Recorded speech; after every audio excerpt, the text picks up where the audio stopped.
PR Connections Radio presents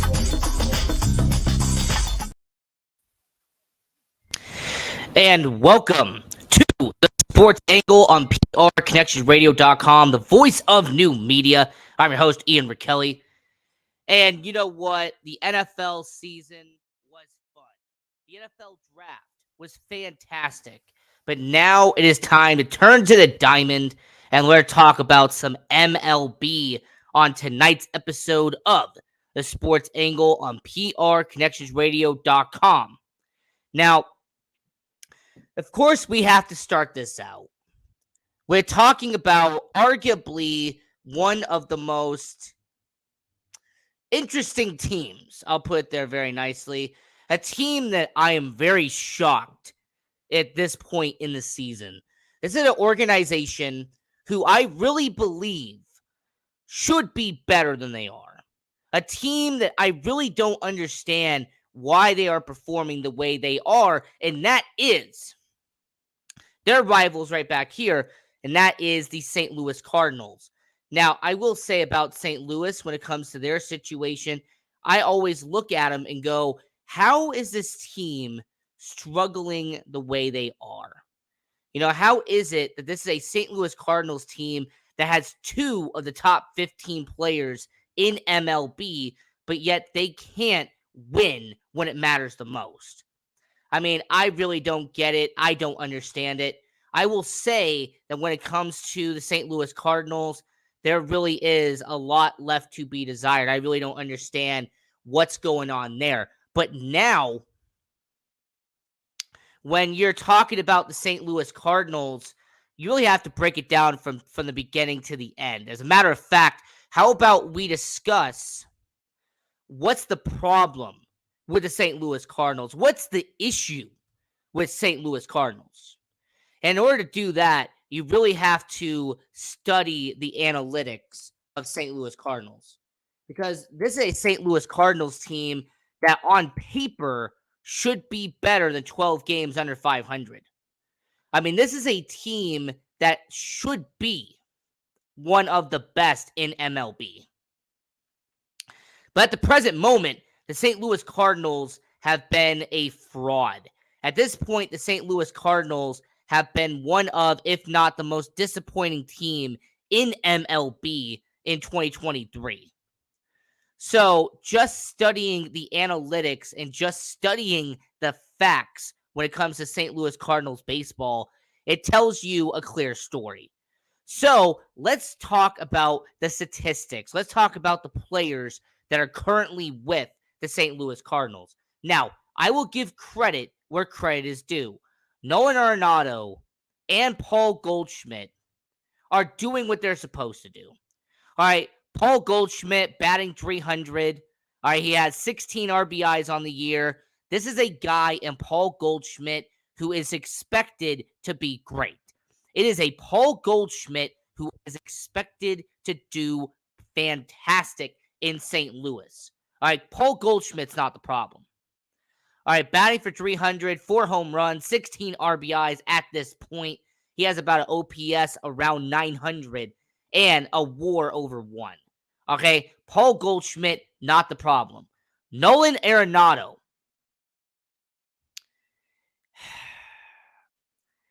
Here's where the problem lies. Nolan Arenado is supposed to be St. Louis's best player. He's supposed to be an MVP candidate out there in St. Louis. This is a guy who defensively is one of the best third basemen in all of baseball, but yet you wouldn't know this if you watched him this season in St. Louis. Nolan Arenado is supposed to be this fantastic player, but yet he is not performing like it. Nolan Arenado is not performing like Nolan Arenado is supposed to be. I mean, his stats so far, 2 home runs, only 14 RBIs, a whopping 29 strikeouts already. Nolan Arenado has a batting average under 240, just to give you some context. He has an OPS barely over 600. So Nolan Arenado has been so far a disappointment 1 month into the MLB season. How about Wilson Contreras? Now, he left the Chicago Cubs. He wanted to go to a great franchise. He wanted to go to a better franchise in St. Louis. Oh, really, Wilson? Well, let's see how you've turned out so far. Because Wilson Contreras has been in every game except one up to this point in the season, and he has had only 2 home runs, 14 RBIs, and he has a batting average around 280. All right, that's decent. It's not great. It's not all-star level. It's not top 5 catcher in MLB level, but it's decent. Weirdly enough, there are 2 players in St. Louis that are picking up the load and carrying the team on their back, not named Nolan Arenado and not named Paul Goldschmidt. So you have a shortstop, Tommy Edman. Now, Tommy Edman has been an underrated shortstop in MLB for a while now. But this season, 5 home runs. He has a batting average around 260. He doesn't make that many mistakes when it comes to defense. Tommy Edman has been what Paul DeJong was supposed to be. He is, at shortstop, what David Eckstein was all those years ago. He is one of the best shortstops the St. Louis Cardinals have had. So, Tommy Edman is performing pretty well. 5 home runs already on the year. But that's not the best player for the St. Louis Cardinals. No. So far, the best player on the St. Louis Cardinals has been Nolan Gorman. Now, the young 22-year-old Nolan Gorman already has 7 home runs on the year. He has already 25 RBIs. This is a guy in Nolan Gorman who essentially has had 26 hits. He's had about 52 total bases. Nolan Gorman, the 22-year-old, is doing for St. Louis what Nolan Arenado is supposed to be doing. As a matter of fact, if I had flipped Arenado and Gorman's stats, that's what Nolan Arenado should be doing, and he is simply not. So as we start the beginning of this MLB show tonight, here on the Sports Angle on PRConnectionsRadio.com, the voice of new media, I have to say, the St. Louis Cardinals have been so disappointing because outside of Gorman, outside of Edman, and outside of Goldschmidt, there is nobody else. No one else who is stepping up in St. Louis.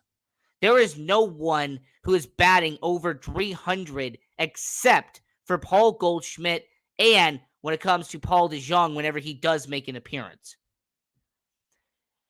When it comes to strikeouts, they have multiple players who are already at 25 or more strikeouts this season. Shout out to you, Tyler O'Neill, by the way. You're almost at 40 strikeouts by now. Wow. So, I will say, when it comes to St. Louis Cardinals, their hitting has been abysmal. Outside of Paul Goldschmidt, outside of Tommy Edman, and outside of Nolan Gorman, your hitting has been weak. How about pitching? How has the pitching been for the St. Louis Cardinals? How have they been able to perform when it comes to St. Louis Cardinals? Well, unfortunately, I even have more worse news for you. When it comes to the St. Louis Cardinals, this is a team that has been awful in terms of pitching. Their starting pitching, there is nobody with an ERA under 2. There is no one in terms of starting pitching for the St. Louis Cardinals that has an ERA under 3. I mean, their best pitcher right now is Jordan Montgomery, and let me read you his abysmal stats. 2 wins, 4 losses, 35 innings pitched. He has let up 35 hits, 13 runs, and has had only 23 strikeouts. And that's your best guy. Do I even need to mention Jake Woodford, who has a 5.4 ERA? How about Miles Malakis? 5.79 ERA.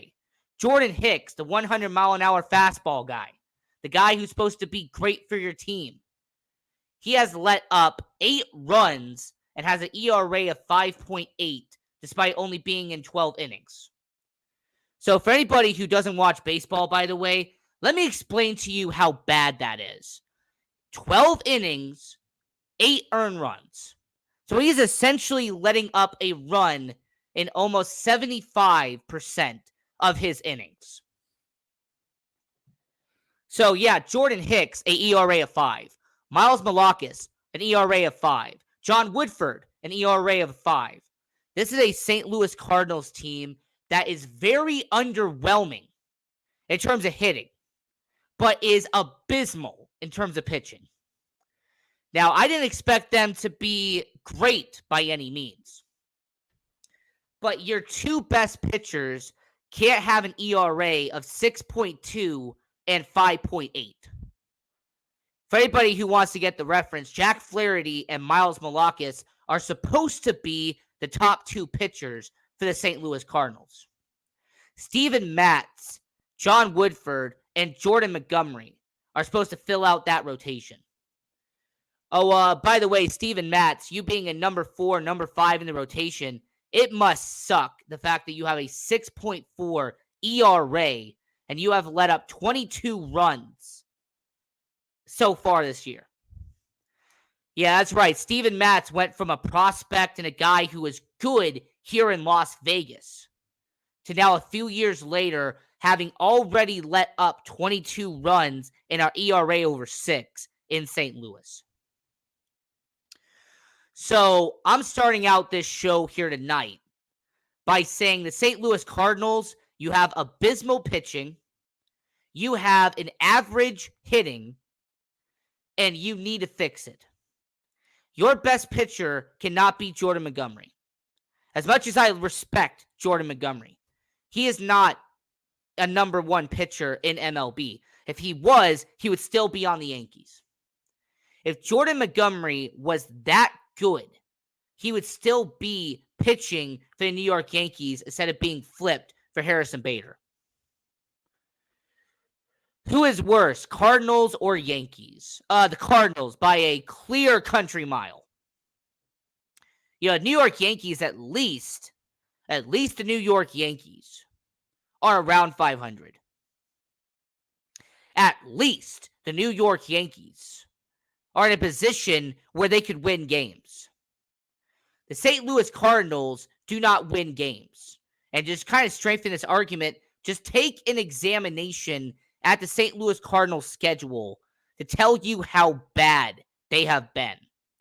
Not only did they get swept by the Atlanta Braves, not only did they lose their series to the Milwaukee Brewers, by the way, they gave up 10 runs in 2 games. They had a 10-1 run ratio against Milwaukee. It's also the same team that lost their series to the Arizona Diamondbacks. This is a team that lost their series to the Seattle Mariners. This is a team that lost their series to the San Francisco Giants. This is a team that got swept by the Los Angeles Dodgers. This is a team that got swept by the Anaheim Angels.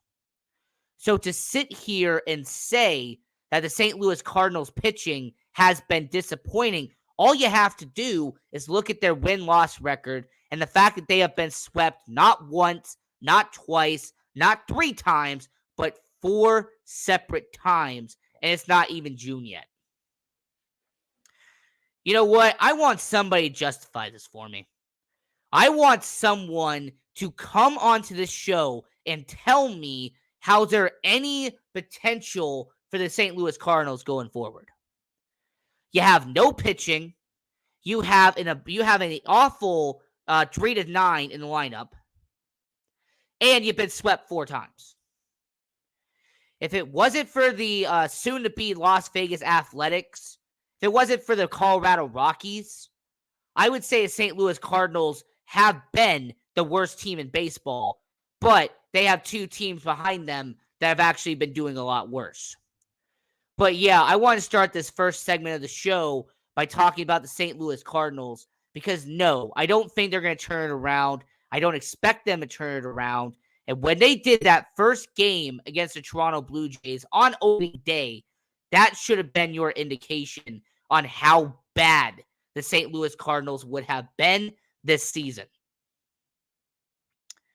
So as we are talking about baseball here on Sports Angle on prconnectionsradio.com, the voice of new media, moving over, we're going to talk about the Seattle Mariners. The Seattle Mariners, who are by far the funnest team to watch in baseball, they are currently around 500 at this point in the season. But what is the main reason for the Seattle Mariners being contenders? Who are the 5 players right now that are making Seattle succeed? And who is the one player that is unfortunately letting them down in Seattle? So to kind of start this out, let's talk about a positive in Seattle.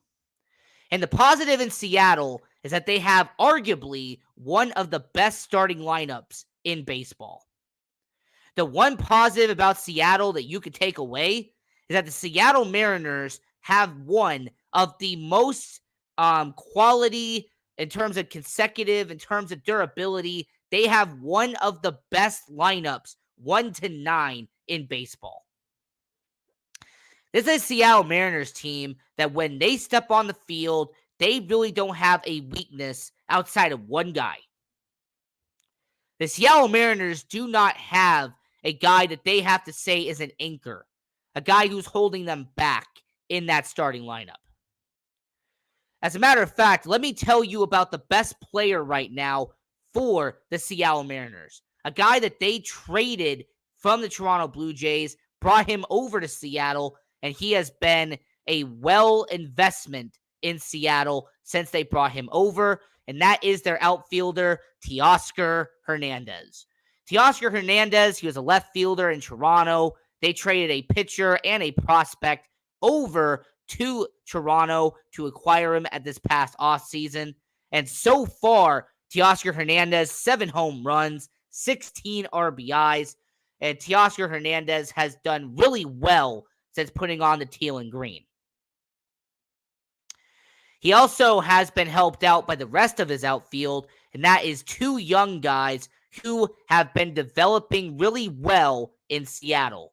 In center field, you have their face of the franchise. In center field, you have a guy who has been the best part of Seattle, and that is Julio Rodriguez. Julio Rodriguez, he has right now 5 home runs on the year, but this is a guy who has about a .220 batting average. He has 13 RBIs on the year, but 6 stolen bases. He actually leads the team in stolen bases for Seattle. So Julio Rodriguez is a dual threat guy, 6 doubles, 1 triple, 6 stolen bases, 5 home runs on the year. He has definitely been a top guy in Seattle. In left field, you have former prospect, a guy who a lot of people thought was going to break out the past 2 years. Now he has done it, and that is Jarred Kelenic. Jarred Kelenic, 7 home runs, 15 RBIs, batting over 300, and has 5 stolen bases on the year. So far, Jarred Kelenic has developed into the guy the Seattle Mariners were hoping for. He has gotten into the potential of what the Edwin Diaz trade was with Seattle and the New York Mets.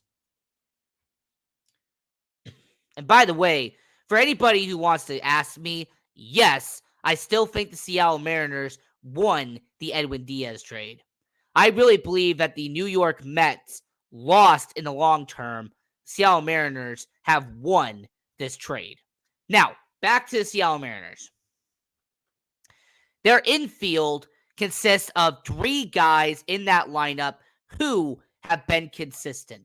3 guys who get on base, bring in home runs, get RBIs. There are 3 guys who have been consistent for Seattle. I'm talking about Eugenio Suarez, the third baseman. They brought him over from Cincinnati. Suarez has been a nice addition since being brought over. Only 3 home runs, but leads the entire team with 18 RBIs on the year. So Suarez has been consistent at third base, has a solid glove as well. And you have Ty France at first base. I actually have him on my fantasy team as I'm taking on Sal Tuzolino and the Sports Circus of fantasy baseball. Ty France on my team. I actually am beating Sal right now in fantasy baseball. That's a yes for me. So I will say Ty France. 1 home run, 15 RBIs, but he consistently gets on base and has been a good player defensively. They have catcher Cal Rowley. 5 home runs, 18 RBIs, and as one of the best rated defensive catchers in MLB. Now, I mentioned a weakness earlier in the show. I mentioned a guy that has not been good for the Seattle Mariners. He has started majority of the season. This is a guy who has played a lot of games for Seattle and yet has a batting average under 200. I'm talking about Colton Wong. Colton Wong for the St. Louis Cardinals, Milwaukee Brewers, now is a Seattle Mariner, and he has been very disappointing for Seattle. No home runs, only 5 RBIs, and batting around 190. If Colton Wong does not eventually turn it around, expect Sam Haggerty to eventually start taking over and maybe getting some more games played. Maybe somebody like Jose Calabreo could be somebody that eventually plays more time at second base. Because if Colton Wong is performing like he is, I would say eventually there's going to have to be a move done to make sure that is taken care of. You have Tommy La Stella at designated hitter. He has been a little bit disappointing as well, but I'm only saying that because he was a former Cub. But how's the pitching going? How is Seattle's pitching doing? Well, they're actually doing a lot better in Seattle. Not only do they have a 3-headed monster in Seattle, and Luis Castillo, George Kirby, and Logan Gilbert, but they fill out the rest of that rotation with Marco Gonzalez and Chris Flexen being the number 4 and number 5 in that rotation.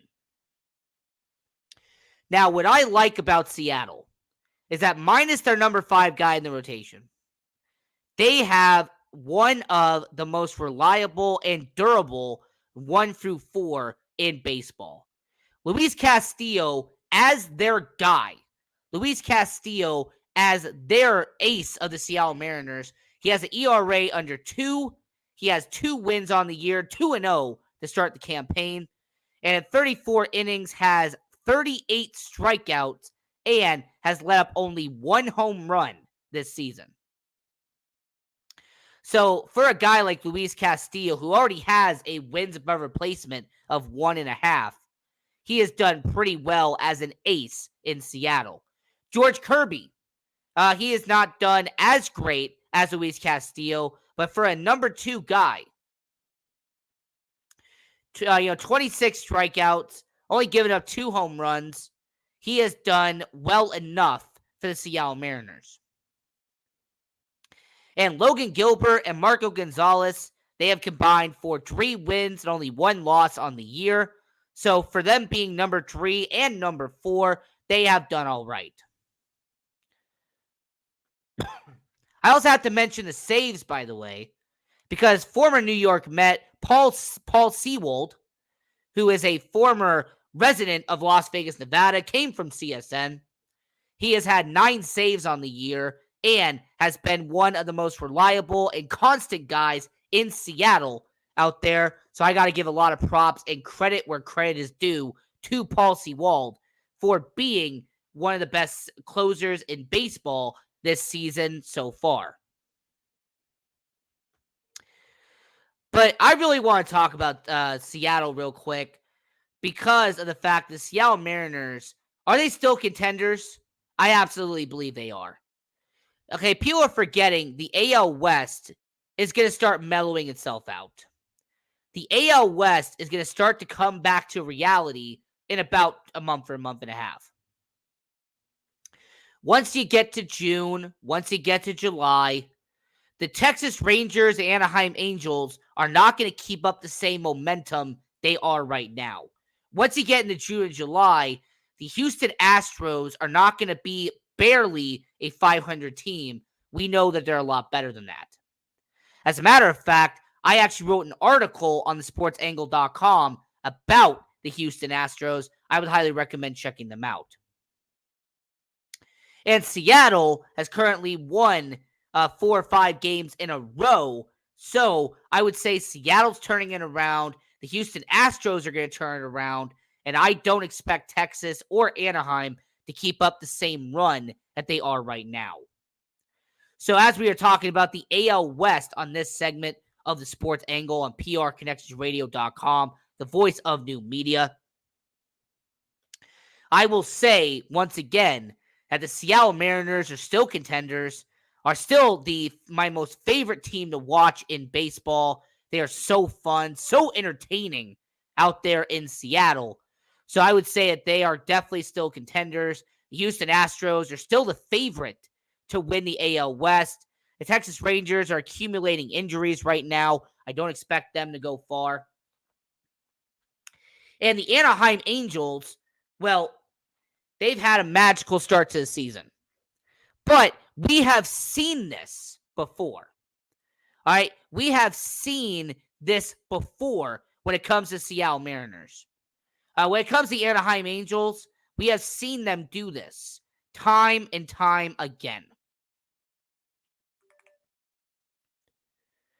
So, I will say, when it comes to Seattle Mariners, to kind of end this segment before we move over to the NL Central, I will say the Seattle Mariners are going to be a lot of fun. But since we are talking about the AL West, let's talk about this team for a second.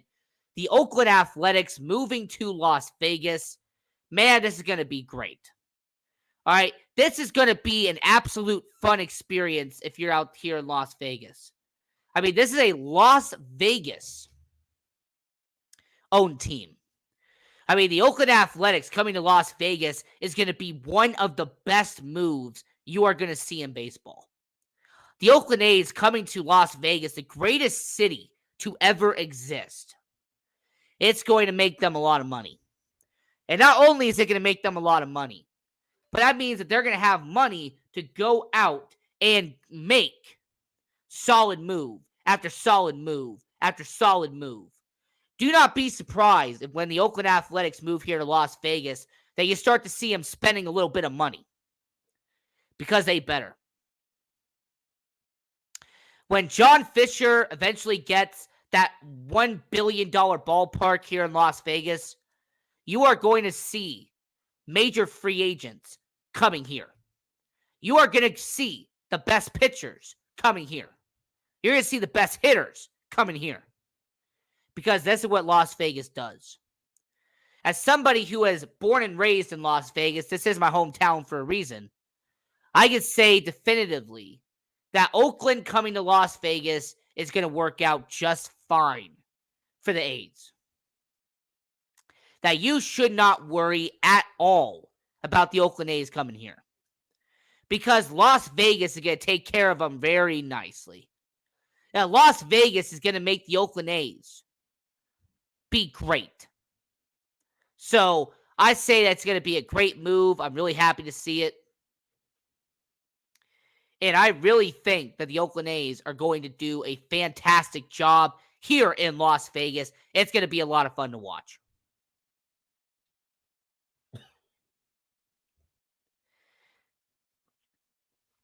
Now, as we continue our baseball conversation here on the Sports Angle on prconnectionradio.com, the voice of new media. Now, I will say, when it comes to Las Vegas, there's a team I'm watching very closely right now. There is a team that I highly expect to be good this year. And then there was a team that I expected to fall off a cliff. When I talked about at the beginning of the show how the St. Louis Cardinals have been a disappointment, how the St. Louis Cardinals have been a joke so far. The opposite can be said for the Milwaukee Brewers. The opposite can be said for a team like the Milwaukee Brewers, who are currently around 500. This is a same Milwaukee Brewers team that is loaded with young talent. And I would say for the Milwaukee Brewers, this is going to be a team that I highly expect to be a contender this year in MLB. So I will say for Milwaukee Brewers, there was an article that was written on sportsangle.com by your host, Ian Rickelli. And I'm actually going to be reading it out to you right now here on our show.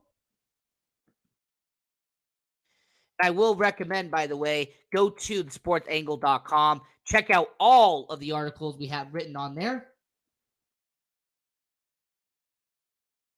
And the article that I wrote about the Milwaukee Brewers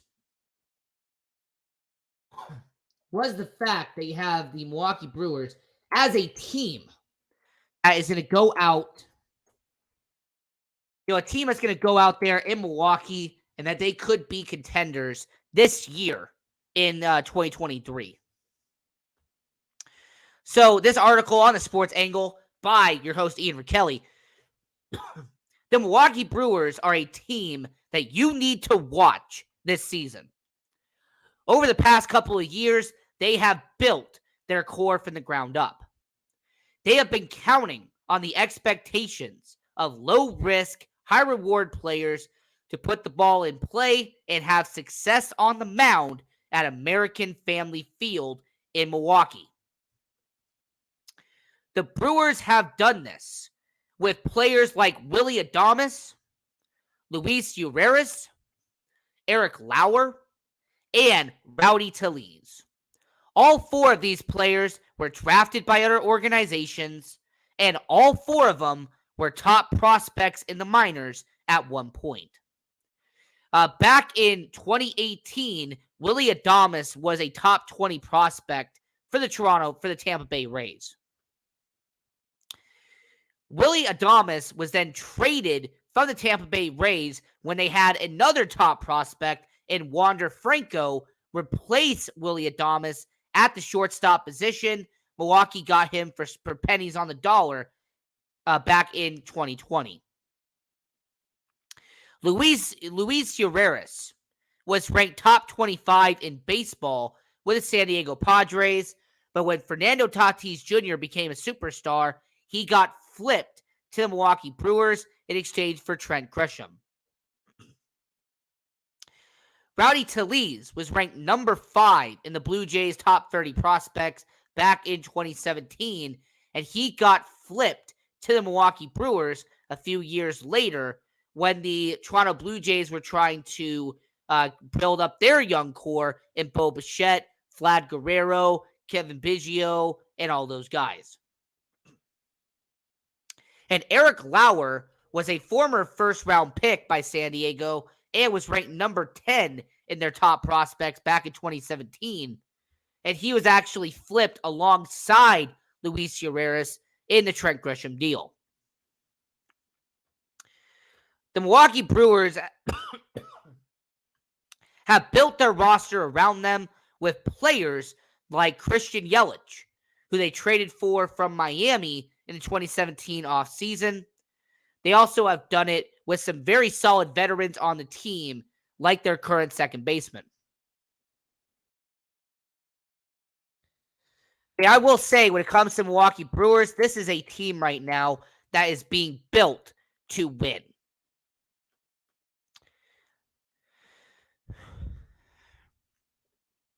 I would say for the Milwaukee Brewers, them getting Victor Caratini, the former San Diego Padre, former Chicago Cub, to be their catcher was a smart move.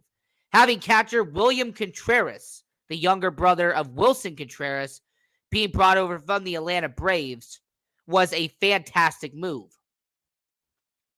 Having former Tampa Bay Ray Mike Brousseau be a third baseman, low risk, high reward move.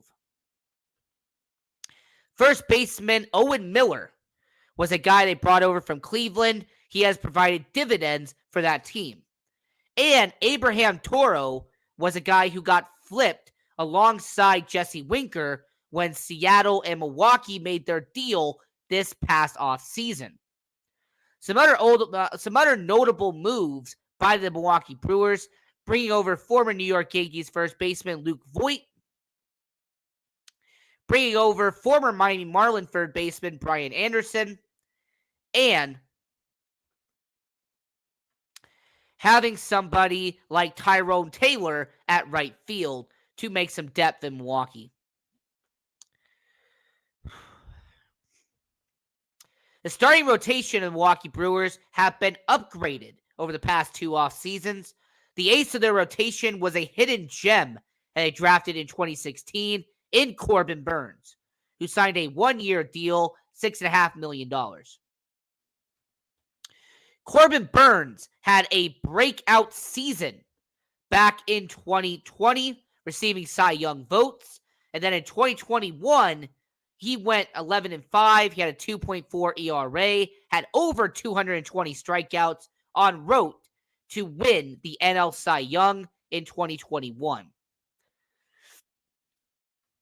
So I'll say for the Milwaukee Brewers, having a guy like Corbin Burnes, who they drafted, was an excellent job by their scouting department.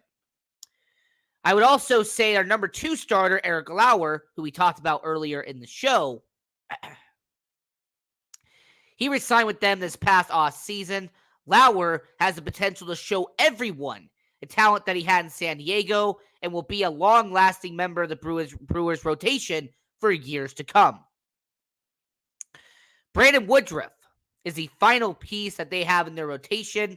Woodruff was another diamond in the rough that the Brewers managed to draft late in the 2014 MLB draft. After several years in the minors, Woodruff finally got called up around 2018 after being their number 3 ranked prospect in the Brewers system. So Brandon Woodruff has definitely earned his spot, having multiple All-Star appearances in 2019 and in 2021. Now, the odds makers in Las Vegas are going to have to pay attention to Milwaukee. They are currently 30-1 odds to win the World Series. They've also been slotted as the 7th best team in the National League. And Corbin Burnes was 50-1 odds to win the NL Cy Young. And somebody like Christian Yelich is 500-1 to win the NL MVP. Look, the future's bright in Milwaukee, and you need to watch them this season. So here on Sports Angle, I'm your host, Ian Rickelli. We are actually going to take a quick intermission break here on Sports Angle on PRConnectionRadio.com, the voice of new media. I'm your host, Ian Rickelli. We will be right back.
And welcome back to the Sports Angle on PRConnectionRadio.com, the voice of new media.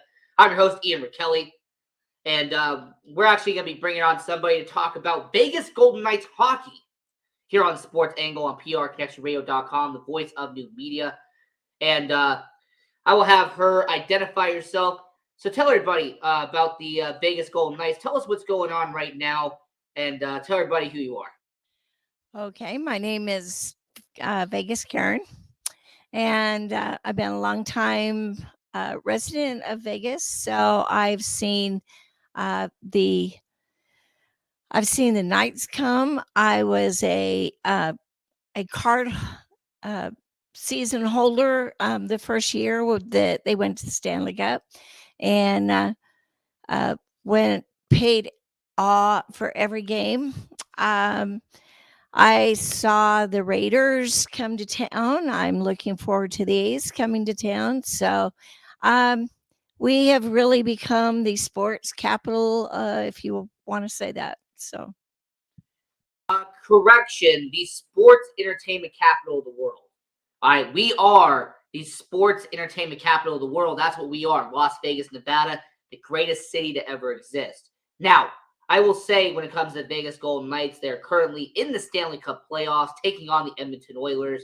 And we all know that they're taking on the best hockey player in the world in Connor McDavid. So with them going up against him and a guy who scored 4 goals in one game in Leon Draisaitl, what do you have for Vegas? What do you expect for them long term? I think they have a very good chance of going clear to the Stanley Cup this year, with with all of the team players that they have acquired in the last year and a half. Give us any examples? Can you give us like anything about the Vegas Golden Knights, a player, a coach, general manager, front office? Is there like anybody that really comes to mind when you said that comment? Well, it really stood out with Bruce Cassidy coming. He's one of a kind coach. He doesn't take anything for granted. You have Stone and Stevenson that are 1-2 punch. You put those two together, and they're going to score probably, four times out of 10. They have a very good working relationship together. Marsh Salt's another one that is very able to score, and it looks like Carlson has come back, and he's learning to score too. So I think there's a lot of good players on there. There's Eichel, that they've said, is probably in the same category as Connor McDavid. So anyway, they're just saying, I've been listening to things on the air and and Facebook, and they get a lot of comments on Facebook through the Golden Knights website, so fan page. I mean, there is also a show here on PR Connection Radio at 8 a.m. Monday through Friday called Vegas Hockey Hub. I don't know if you've been listening to it, but yes, I would say that whoever hosts that show is a very smart and intelligent guy. He definitely knows a lot about hockey. But I would say with the Winnipeg Jets series, that was a fun, exciting series. Got rid of them in 5 games. But the Edmonton Oilers are going to be another experience. I mean, I expect it to be a 6-game series between Edmonton and Vegas. This is going to be arguably one of the toughest opponents the Vegas Golden Knights are going to have to go up against. Would you agree on that statement? Yeah. And you actually have a player that used to be a Golden Knight on there that can give them tips on how the Golden Knights play. So I think they're going to be tough. Yes, I agree with you. I think it'll be at least a game 6, if not 7. And I would say when it comes to the Vegas Golden Knights, we're talking about Vegas Golden Knights hockey here on the Sports Angle on PRConnectionRadio.com, the voice of new media. So let's just kind of advance forward real quick, because let's say they beat Edmonton. All right, 6-game series. You beat Edmonton. You beat Connor McDavid, the best hockey player in the world. All right, that's done and over with. It's done. But where do they go next? Because right now, Seattle and Dallas are tied at 1 apiece. Now, at Dallas Stars, you got Pete DeBoer. Pete DeBoer, the former coach of the Vegas Golden Knights. Is he a possibility? The fact that they could go up against Dallas in the Western Conference Finals? Or do they go up against the newest expansion team, the newest team in the NHL, and arguably a team I support in the Seattle Kraken? So, if you are Vegas Karen, a Vegas Golden Knights fan, who do you have them going up against in the next round? Who do you project will be their next opponent in the Western Conference Finals? I'm kind of torn on that because I would very much like to see Bruce Cassidy play against DeBoer, since he was the coach of the Golden Knights and they let him go because they didn't think they needed him anymore when they got a hold of Cassidy. So I find that intriguing, putting coach against coach. But I'm like you. I would love to see Seattle play the Knights, and I don't think it will be as easy a series as most people think. They think if Seattle gets here, Golden Knights are on their way to Stanley Cup, and I think it's going to be just as hard for the Seattle Krakens and the Golden Knights to get together than having Edmonton. So I think because they play kind of on the same intensity. So Now could you just? It's live, folks. Anything can happen. Now, could you imagine though if the Seattle Kraken, a second-year expansion team, did what the Vegas Golden Knights couldn't do? Could it be insane to think that the Seattle Kraken, led by Hall of Famer Ron Francis, did what the Golden Knights couldn't accomplish? Win a Stanley Cup in year 2? I mean, that could be insane, would it not? The fact that Seattle Kraken in year 2 would achieve something the Vegas Golden Knights in 6 years have not accomplished. I mean, we've got to talk about it real quick. We have to talk about the fact that it is a possibility that Seattle could do what St. Louis couldn't accomplish. That Seattle could accomplish what Vegas did not accomplish, and that is to be the youngest team in NHL history to win a Stanley Cup. Okay, but I think the Golden Knights have a better track record. They have a tendency of winning on the road more than winning at home. So I think they're going to have quite a hurdle for Edmonton, and then they're also going to have it for the Seattle Kraken. So I don't see either one of them being a blowout. They are going to have to work their butts off to get there. And if they are lucky enough to get to the Stanley Cup, they're going to have to work their butt off again. And I've noticed one thing about Edmonton that I've found is the players are narrowing their eyes, their focus on Stone. And if they can hit him in the back, get him to go out early, they'll have a better shot because they won't have Stone in there. And even Stone said that today, is that he's finding that they are trying to take him out by injuring his back. And he's very well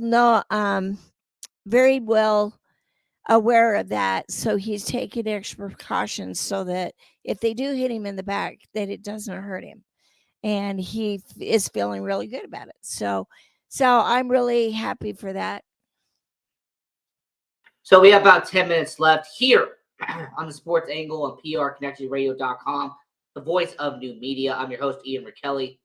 And as we're talking hockey here with Vegas Karen, I do want to say with the Vegas Golden Knights, I did have them winning the Stanley Cup If you want to go back and watch our Stanley Cup preview show, we did here on PRConnectionsRadio.com, the voice of new media. Now, the Boston Bruins being eliminated has been the biggest shocker so far in the Stanley Cup playoffs. I mean, I was watching a video early about a Boston Bruins fan reacting to them losing a Game 7. And man, he was very colorful with his language. He definitely had a lot to say about his Boston Bruins losing in Game 7. But with Boston being eliminated, going to the Eastern Conference for just a minute, I mean, could you imagine an 8-seed Florida going all the way? I mean, is that a possibility here with them being up 2-0 against the Toronto Maple Leafs? Well, the Maple Leafs are not exactly a good team. They're a lucky team, but they're not good. Oh man, you just made all Canada hate you with that comment.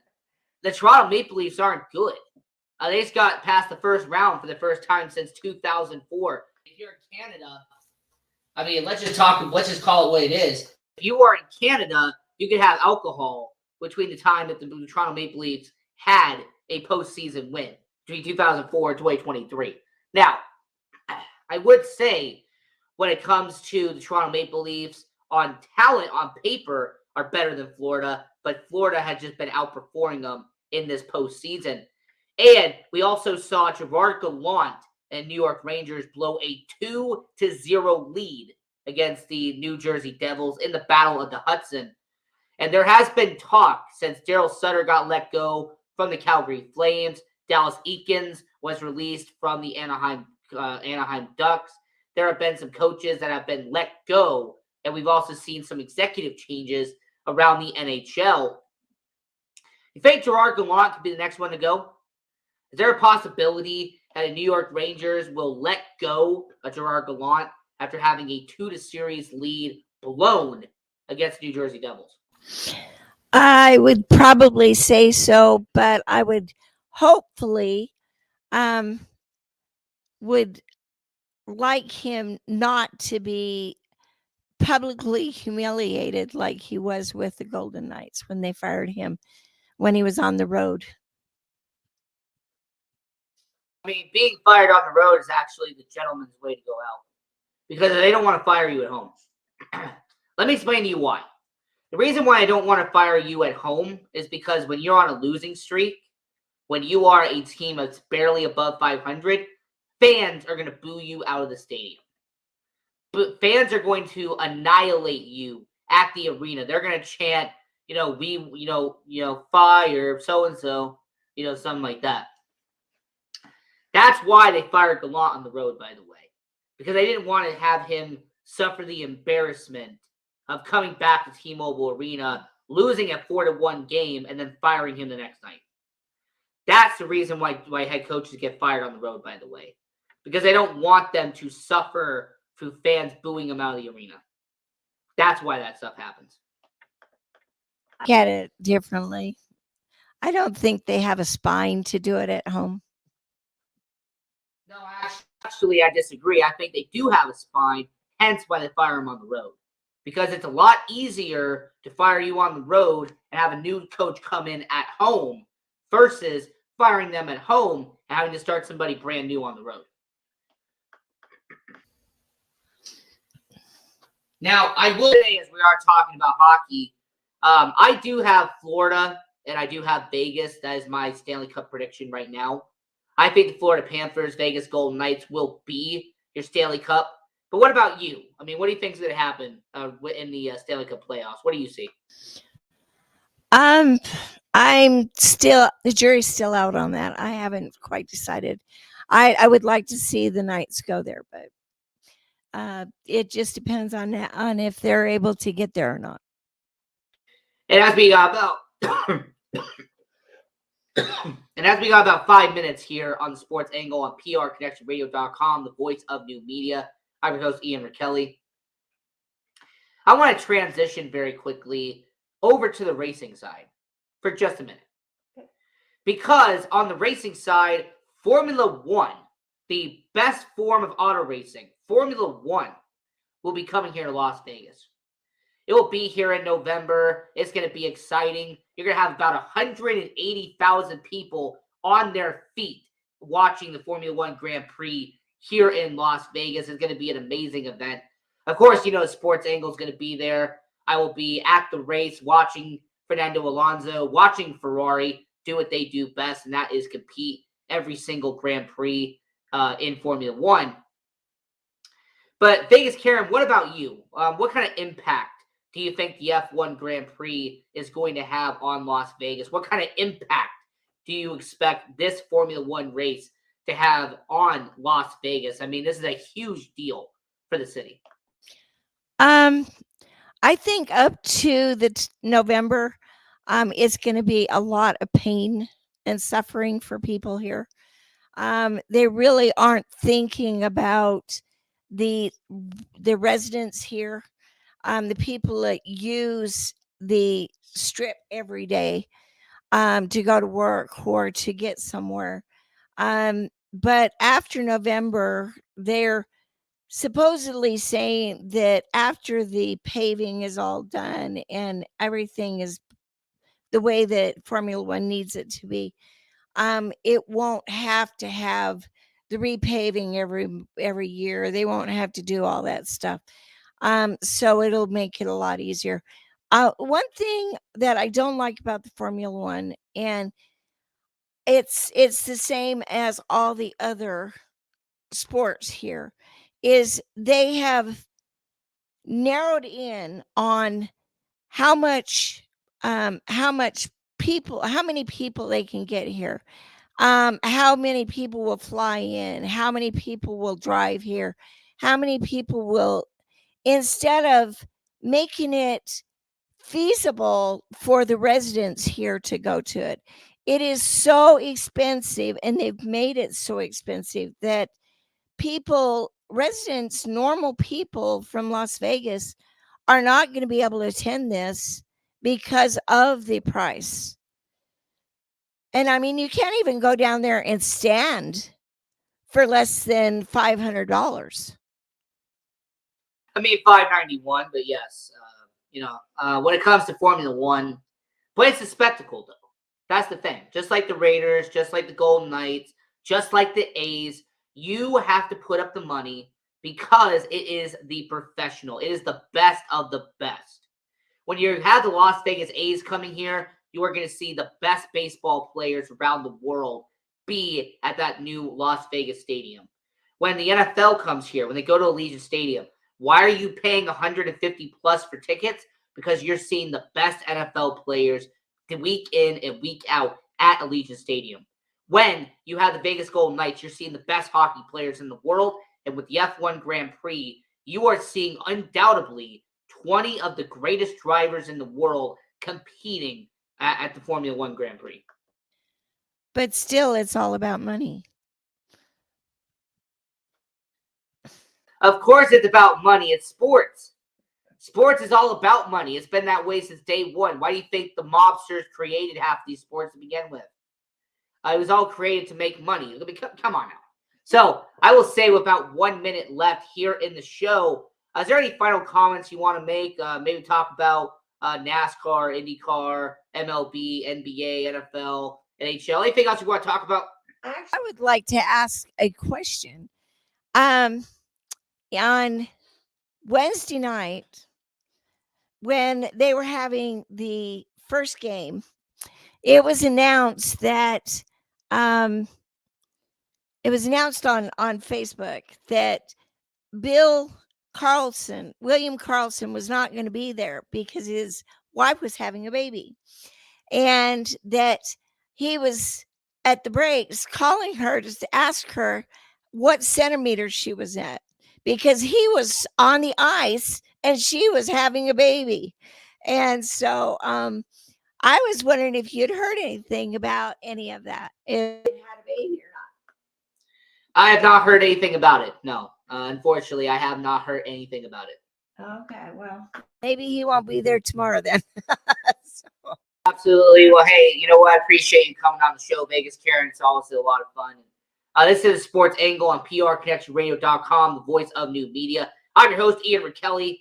And until next time, I am your host, continue watching sports. We're going to have our football conversation, hockey conversation, basketball, baseball. And for anybody who is a major hockey fan, go watch Vegas Hockey Hub Monday through Friday, 8 a.m. Pacific, 10 a.m. Central, 11 a.m. Eastern time on Vegas Hockey Hub here on PRConnectionRadio.com, the voice of new media. I'm your host, Ian McKelly, and have a good one.